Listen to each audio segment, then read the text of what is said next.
चीर रही थी कुछ चीखें सोनी रात को। उसकी आवाज में कोई ख्वाब नहीं था, उसकी आवाज में कोई ख्वाब नहीं था। जो मांग रहा था वो कोई इनकलाब नहीं था, जो मांग रहा था वो कोई इनकलाब नहीं था। मांग रहा था विष जिसका वो आदी था, मांग रहा था विष जिसका वो आदी था। खामोश सुन रहे थे सब, वो एक फरियादी था। खामोश सुन रहे थे सब, वो एक फरियादी था। कल का उजाला आज अंधकार में था, कल का उजाला आज अंधकार में था। बदल गया था वो जब से नशे के बाजार में था, बदल गया था वो जब से नशे के बाजार में था। इस कदर फंस गया था वो अपने ही जाल में, इस कदर फंस गया था वो अपने ही जाल में। सर्वस्व खो रहा था धोखे के व्यापार में, सर्वस्व खो रहा था धोखे के व्यापार में।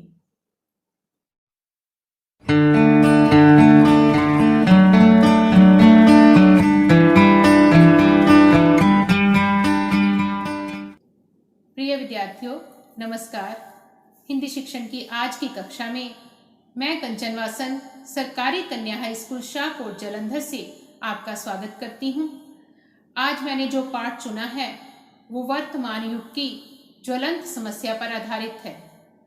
जिस तरह से आज हमारे देश में युवाओं का नशे की ओर रुझान बढ़ रहा है, वो सच में एक बहुत ही गंभीर समस्या है।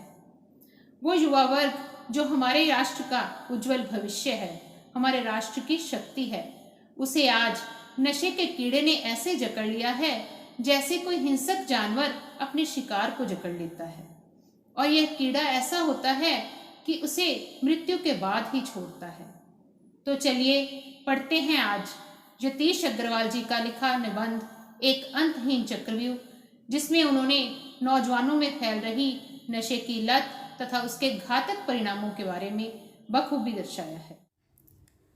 धरती पर जीवन का अंकुर फूटते ही आदमी तरह तरह के प्रयोग करने लगा था।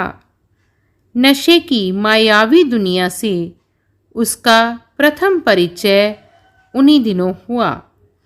सहस्रों वर्ष पहले धरती पर पग धरते ही उसने कौतूहलवश अपने आसपास उग रही वनस्पतियों के साथ ना जाने कितने ही खेल खेले। उसे कुछ वनस्पतियों में मन को बहलाने और रंगने के गुण दिखे।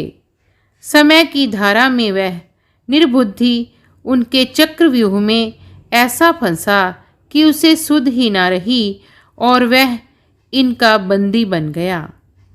सच, मादक पदार्थों के आकाश कुसुम ऐसे हैं कि कोई कितना ही छटपटाए, इस चक्रव्यूह से बचकर निकल पाना बहुत मुश्किल है। नशे के दलदल भरे चक्रव्यूह में फंसा आदमी तन मन धन अपना सब कुछ ही लुटा देता है। सभ्यता का सूर्य उगने से बहुत पहले ही आदमी ने पेड़ पौधों से नशीले पदार्थ पाकर उनका रसास्वादन शुरू कर दिया था। पुरातात्विक उत्खननों से पता चला है कि पाषाण युग में भी अफीम का सेवन हुआ करता था। भांग, गांजा और चरस का इतिहास भी हजारों साल पुराना है। भारत, मिस्र, चीन और तुर्की में 3000 वर्ष ईसा पूर्व से इनके इस्तेमाल के सुस्पष्ट उल्लेख मिलते हैं। उत्तरी और केंद्रीय अमेरिका के कबीलों ने मेक्सिको में उगने वाले नशीले नागफनी और दक्षिणी अमेरिकी आदिवासियों ने कोकेन का सदियों से नशा किया है। 19वीं सदी के उत्तरार्ध तक मन की तार तरंगों को रागमय बनाने के ये भ्रामक प्रयास आबादी के छोटे से हिस्से तक सीमित थे। जीवन की सच्चाइयों से मुंह मोड़ने के लिए थोड़े से लोग नशे की भूल भुलैया में खो जाया करते थे। लेकिन जैसे जैसे जीवन का रूप बदला, तौर तरीके बदले, मूल्य बदले, तो चिलम का धुआं समाज की रग रग में बढ़ता और फैलता गया। आज नशा करने वालों में हर तबके और हर उम्र के लोग शामिल हैं। हाई स्कूल और कॉलेज के छात्र छात्राएं, पढ़ाई बीच में छोड़ देने वाले किशोर और युवा कलाकार, अभिनेता अभिनेत्रियां, छोटे बड़े दुकानदार, दफ्तर में कलम घिसते क्लर्क, छोटी बड़ी फैक्ट्रियों में काम करते मजदूर, रिक्शा ठेला खींचने वाले, तिपहिया, स्कूटर और टैक्सी चालक, पान सिगरेट बेचने वाले और बेरोजगार, सभी इस भूल भुलैया में सम्मिलित हैं। कोई गम गलत करने के लिए, तो कोई शून्य स्नेह रिक्त नीरस जीवन में रस लाने के लिए, कोई उत्सुकतावश, तो कोई फैशनेबल दिखने के लिए। हर कोई इस नशे के नर्क में धंसता ही जा रहा है। मोटे तौर पर आदमी की नशे की निर्भरता दो तरह की होती है। पहली वह जिसमें नशा ना मिलने पर मन बेचैन होने लगता है, पर शारीरिक लक्षण नहीं उभरते। इसे मनोवैज्ञानिक निर्भरता या साइकोलॉजिकल डिपेंडेंस कहते हैं।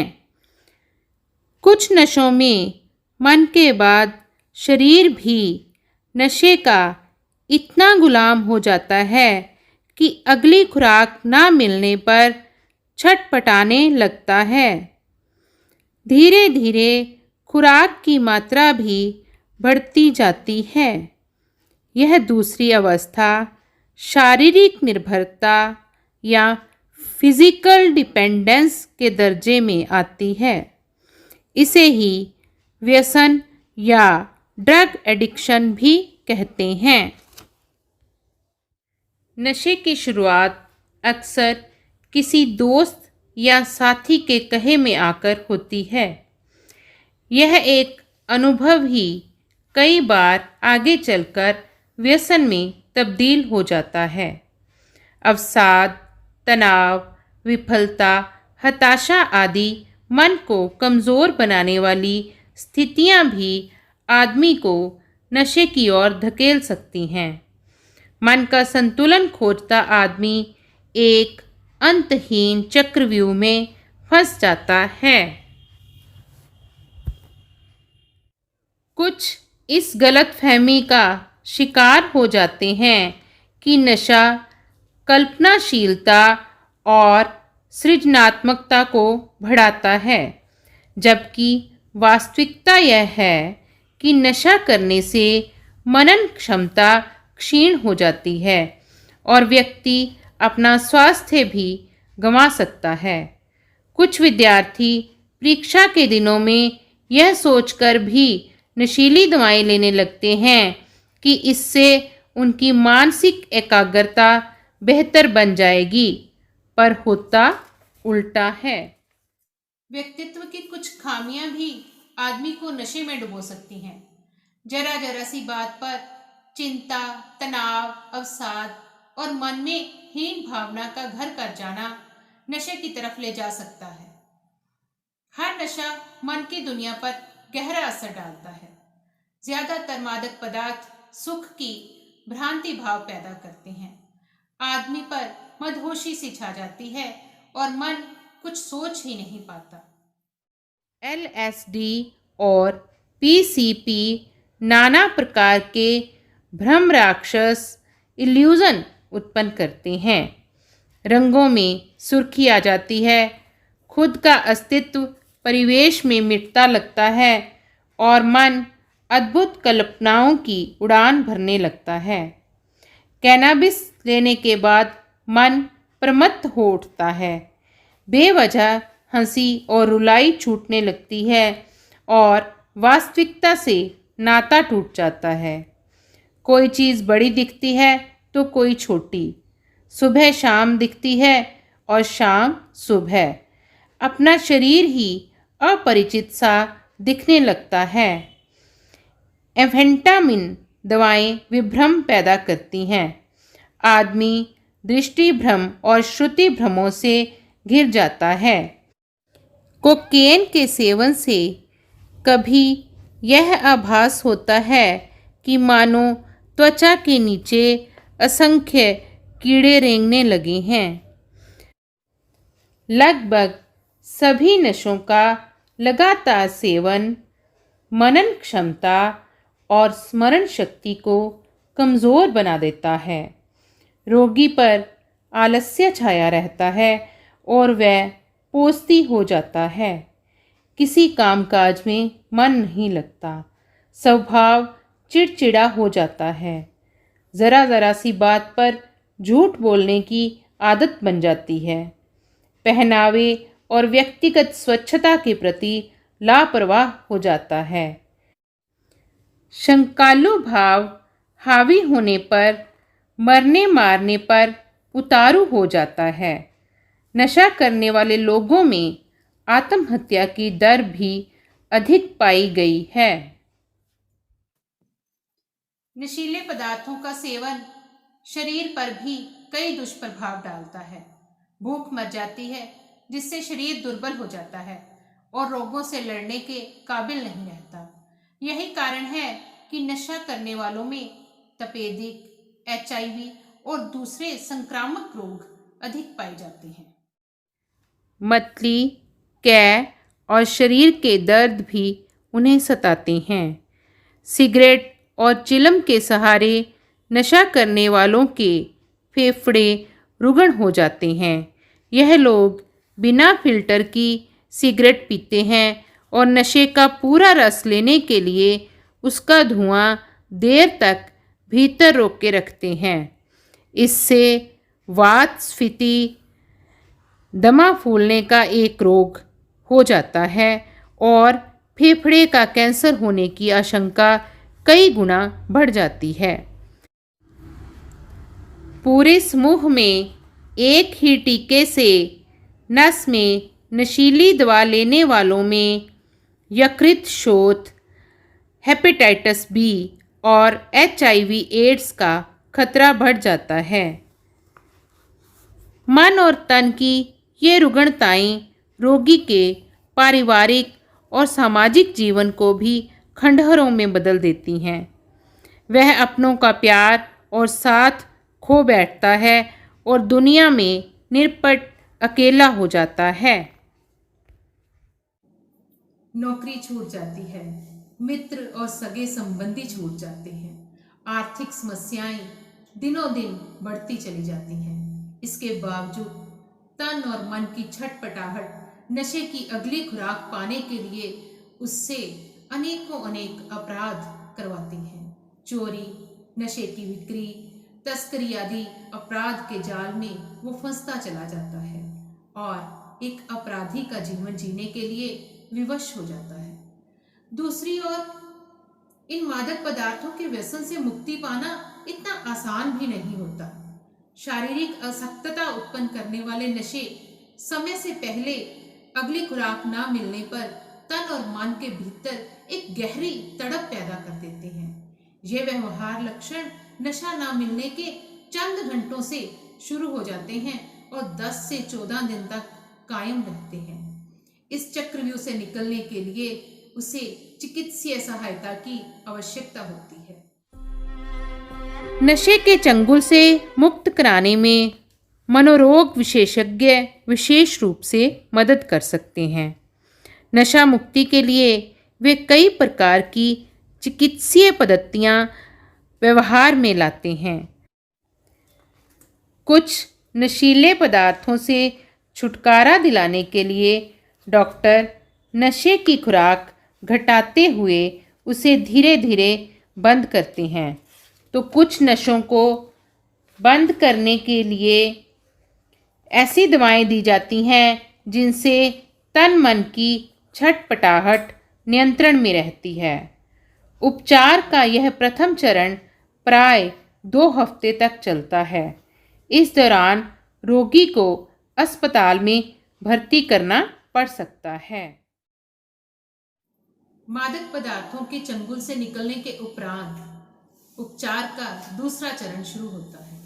यह चरण एक यज्ञ के समान होता है। इसमें रोगी के मानसिक और सामाजिक पुनर्वास के लिए आवश्यक कदम उठाए जाते हैं। यह पुनर्वास उसके पारिवारिक सदस्यों और प्रियजनों के सच्चे सहयोग से ही संभव है। जब तक रोगी बीते जीवन को भुला ना दे और एक नई शुरुआत करने के लिए अपने भीतर एक दृढ़ संकल्प ना जगा ले, तब तक ये यज्ञ संपन्न नहीं हो सकता। आज देश में बहुत से सरकारी और गैर सरकारी संगठन, अस्पताल, पुलिस और स्वयंसेवी संस्थाएं नशा मुक्ति की सुविधाएं प्रदान कर रही हैं, किंतु अच्छाई इसी में है कि इस चक्रव्यूह से स्वयं को बिल्कुल आज़ाद ही रखें। इस प्रकार डॉक्टर यतीश अग्रवाल ने न केवल बड़े ही विस्तृत रूप में नशे के दुष्परिणामों के बारे में बताया है, अपितु हमें यह भी समझाने की कोशिश की है कि कोई कुछ भी कहे, ना तो नशों के साथ एक्सपेरिमेंट करना अच्छा है और ना ही ऐसी संगत में रहना ठीक है जहां लोग इसके चंगुल में फंसे हों। कई बार युवा दूसरों की देखा देखी इस चक्रव्यूह में फंस तो जाते हैं, पर फिर इसकी कैद से कभी छूट नहीं पाते। चारों तरफ अंधियारा गहराता जाता है और जीवन खून की सिसकियों में लिपट जाता है और मृत्यु का समय सामने समीप आता हुआ दिखाई देता है।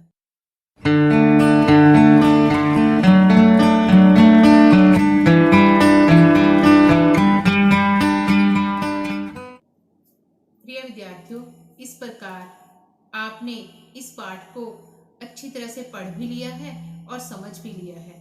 आइए अब इसके कुछ महत्वपूर्ण प्रश्न भी देख लेते हैं, ताकि आप परीक्षा की दृष्टि से भी इस पाठ को अच्छी तरह से तैयार कर सकें।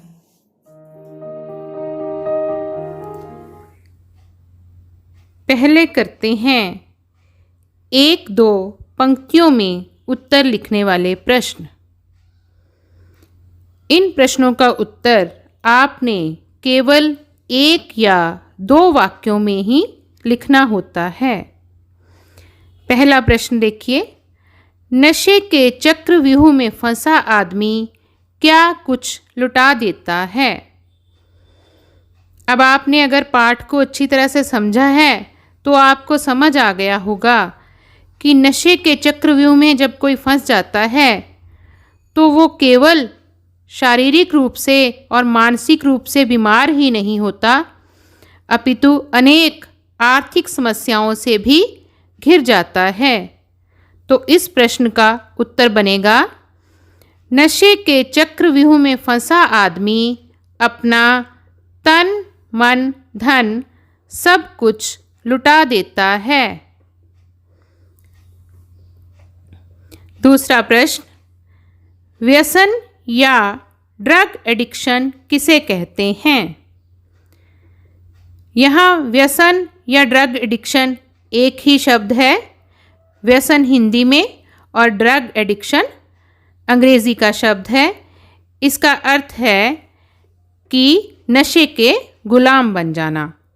तो इसका उत्तर लिखते हैं, जब व्यक्ति का दिमाग और शरीर दोनों ही नशे के इतने गुलाम बन जाते हैं कि वह नशे के बिना रह ही नहीं सकता, तो इसे व्यसन कहते हैं। तीसरा प्रश्न, नशे के अंतहीन चक्रव्यूह में कौन फंस जाता है? अब हमने पाठ को अच्छी तरह से पढ़ा है और समझा है कि जो व्यक्ति मानसिक रूप से कमज़ोर होता है वही नशे की दलदल में धंसता है, क्योंकि वो अपने मानसिक संतुलन को बाहर खोजना चाहता है। तो इसका उत्तर लिखते हैं, मन का संतुलन खोजता आदमी नशे के अंतहीन चक्रव्यूह में फंस जाता है। अगला प्रश्न, कोकेन के सेवन से क्या नुकसान होता है?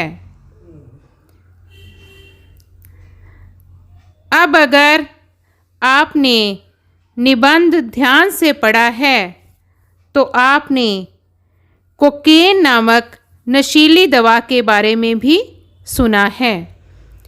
कोकेन के सेवन से त्वचा के नीचे असंख्य कीड़े रेंगने का आभास होता है।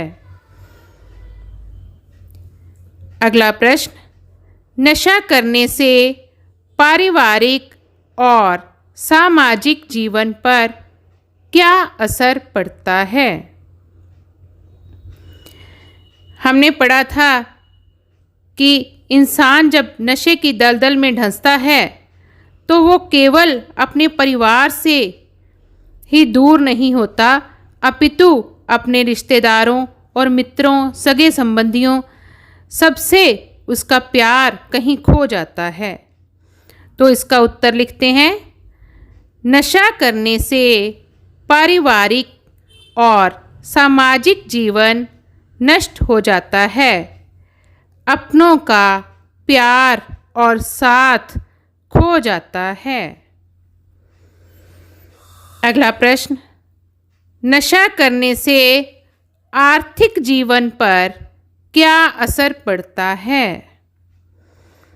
अब जब इंसान नशा करने लगता है तो वो अपने घर के ज़रूरी कामों के लिए भी जो धन होता है उसे नशे के लिए प्रयोग करना शुरू कर देता है, जिससे उसकी आर्थिक हालत दिन ब दिन बिगड़ती जाती है। तो इसका उत्तर लिखते हैं, नशा करने से आर्थिक समस्याएं दिनों दिन बढ़ती जाती हैं। क्यों? क्योंकि अधिकतर धन नशे पर खर्च होने लगता है। 7वां प्रश्न, कौन कौन सी संस्थाएं नशा मुक्ति की सुविधाएं प्रदान कर रही हैं? उत्तर, सरकारी, गैर सरकारी अस्पताल, पुलिस तथा स्वयंसेवी संस्थाएं नशा मुक्ति की सुविधाएं प्रदान कर रही हैं। अब देखते हैं वो प्रश्न जिनका उत्तर हमने 3 या 4 पंक्तियों में लिखना होता है। पहला प्रश्न, नशे की भूल भुलैया में लोग क्यों फंस जाते हैं? उत्तर, नशे की भूल भुलैया में लोग इसलिए फंस जाते हैं क्योंकि वे अपने जीवन की सच्चाइयों से मुंह मोड़ लेते हैं। यदि हर वास्तविकता को स्वीकार कर लिया जाए तो कभी किसी व्यसन की आवश्यकता नहीं होती। यदि आपको इस प्रश्न का उत्तर समझ आया हो तो यही है कि नशे की भूल भुलैया का अर्थ क्या है, कि इसका वही चक्रव्यूह, ये दलदल, और इसमें कौन से लोग फंसते हैं, जो जीवन की सच्चाई को स्वीकार नहीं कर पाते। दूसरा प्रश्न, लेखक के अनुसार किस तरह के लोग नशे के शिकार होते हैं?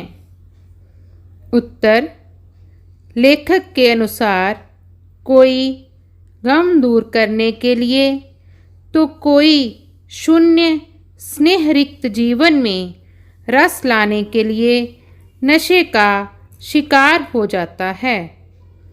कुछ लोग उत्सुकतावश तो कई स्वयं को फैशनेबल दिखाने के लिए नशे का शिकार होते हैं।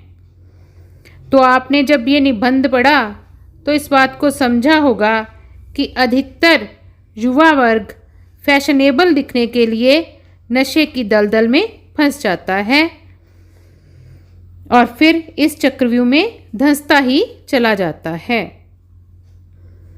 अगला प्रश्न, लोगों में नशे के बारे में किस तरह की गलतफहमी है?